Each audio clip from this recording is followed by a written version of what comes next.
आज जो बात मैं तुम्हें बताने वाला हूँ उस बात पे शायद ही तुम विश्वास करो या फिर शायद ही और कोई विश्वास कर पाए, पर ये सारी घटनाएं मेरे साथ हुई है, मैंने महसूस की है। मेरे साथ आए पिछले कुछ दिनों में कुछ ऐसी घटनाएं हुई है जिन्हें मैं याद भी करूँ तो मेरे रोंगटे खड़े हो जाते हैं। मेरे माता पिता दोनों भी काम पर जाते हैं, तो वैसे भी मैं पूरा समय घर पे अकेला रहता हूँ और उनका ज़्यादातर वक्त बाहर कामों में बीत जाता है।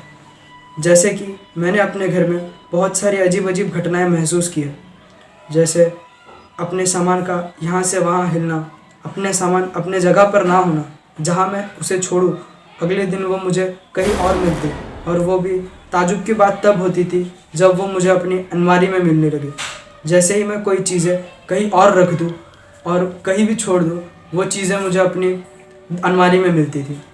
तो पहले तो मुझे ऐसा लगता था कि वो मेरे मम्मी ने किया होगा या फिर मेरे डैडी ने रख दिया होगा उठा के, तो मैं उन चीज़ों को नज़रअंदाज कर देता था।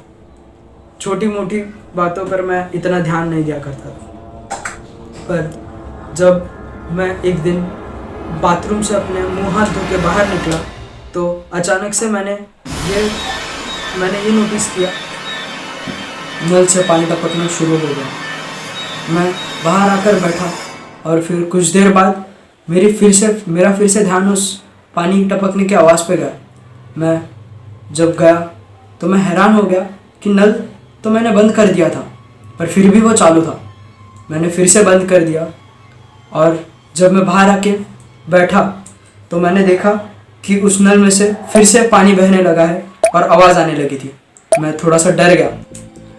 फिर मैंने उस बात को इतना दिल पे नहीं लिया, मैंने उसे नज़रअंदाज कर दिया। फिर आए दिन ऐसे घटनाएं बढ़ने लगी, जैसे कि नल का फिर से खुलना, लाइटों का अपने आप चालू रह जाना और बर्तनों की आवाज़ें आना। बर्तनों की आवाज़ आने तक तो ठीक था। एक दिन मैंने ऐसे नोटिस किया कि जब मैं बाहर टीवी देख रहा था तब मैंने किचन में से किसी के चूड़ियों के खनकने की आवाज़ सुनी। अब चूड़ियों की आवाज़ मुझे विचलित करने लगी थी। मैं अपने घर वालों से इस बारे में बात करने की सोच ही रहा था, पर फिर मेरे दिल में ख्याल आया कि मेरे घर वाले इन सब चीज़ों पर नहीं विश्वास रखते, और मैंने अपने एक करीबी दोस्त से ये सारी घटनाएं बताई, ये सारी घटनाएं उससे शेयर की। वो इन सब बातों में विश्वास करता था। उसने मुझे बताया एक किताब के बारे में। उस किताब में इन सारी चीज़ों से रिलेटेड बातें उसमें लिखी थी, उन सबको दूर भगाने की या फिर उन लोगों को बुलाने की।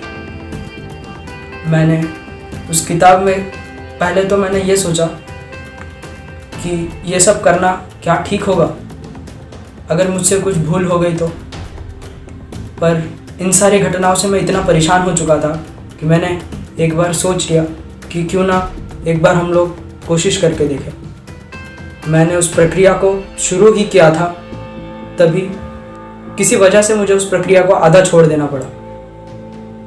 वैसे मैंने सुन रखा था कि अगर इन सारी प्रक्रिया को आधे में छोड़ दो कुछ भी संकट आ सकता है, पर मैंने इतना गौर नहीं किया उस बात पे। लोगों की कही सुनी समझ के मैंने उसे छोड़ दिया। पर उस दिन से ये सारी घटनाएं कुछ ज़्यादा ही बढ़ने लगी। सामानों का इधर उधर होना तो मेरे लिए आम बात हो गई थी, पर उस दिन मैंने जो देखा उसने मेरे रोंगटे खड़े कर दिए। सामान मेरे आंखों के सामने यहाँ से वहाँ हो रहा था। क्या बताओ मेरे हाल क्या हो गए थे, पर मैंने उसे सिर्फ एक वहम समझकर नज़रअंदाज कर दिया, और वही मेरी बहुत बड़ी गलती थी। फिर अचानक एक दिन हमारे घर पे जो पुराना फ़ोन पड़ा था उस पर एक कॉल आया।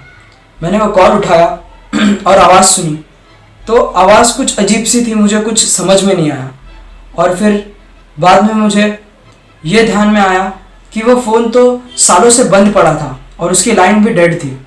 तो ये कॉल और ये आवाज़ उसने मेरा दिल दहला दिया, और उसी वक्त से मेरा ये जो डर था वो यकीन में बदल गया। और उस दिन से मुझे ऐसे लगने लगा कि एक साया मेरा हमेशा पीछा कर रहा हो, हमेशा मेरे साथ होता था। ऐसे लगता था जैसे कि वो मुझे कुछ बताना चाहता हो, कुछ बता रहा हो। और बार बार मैं उस फ़ोन की तरफ खींचा चला जाता था। और जब भी मैंने वो रिसीवर उठाया, वैसी एक घटना मेरी आंखों के सामने घटी। मैं जहाँ रहता था उस कमरे में एक लड़की ने अपनी जान ले ली थी, उसने आत्महत्या कर ली थी। और मुझे अभी ऐसा लगता है कि वो आत्मा अभी भी यहीं पर है।